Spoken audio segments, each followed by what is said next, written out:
এই পৰিৱেশটো দেখি আপোনালোকে গম পাইছেনে বাৰু? মই পেটৰ বিষত বহুত ভুগি আছোঁ। এই কেইদিনমানৰ পৰা 3 দিনমান হ'ল বহুত গাটো অসুস্থ।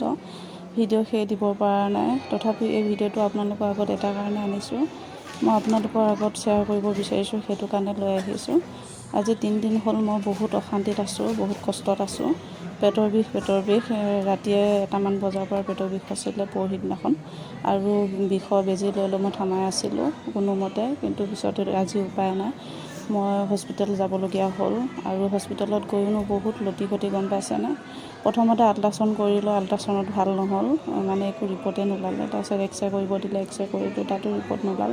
তাৰপিছত লাষ্টত চিটি স্কেন কৰিলোঁগৈ, চিটি স্কেনতো বহুত কষ্ট, গম পাইছেনে। তাৰপিছত এতিয়াও ৰিপৰ্ট দিয়া নাই। কালিলৈ 11টা বজাত মাতিছে, কি হয় ৰিপৰ্টত কি ওলায়। ভগৱানে ভালো হ'লে যিয়ে নহওক, আপোনালোকে আশীৰ্বাদ কৰিব যেন একো নহওক। এয়া দেখিছেনে। তাৰপিছত লাষ্টত আহি ভোকত থাকিব নাই, দিনটো একো খোৱা নাই ন। 3টা বাজিছে এতিয়া বৰ্তমান। 3টা বজাত কেণ্টিনত সোমাইছোঁহি, হস্পিটেলৰ কেণ্টিনত কিবা এটা খাওঁ বুলি সোমাইছোঁ। সেয়ে আপোনালোকক শ্বেয়াৰ কৰিলোঁ।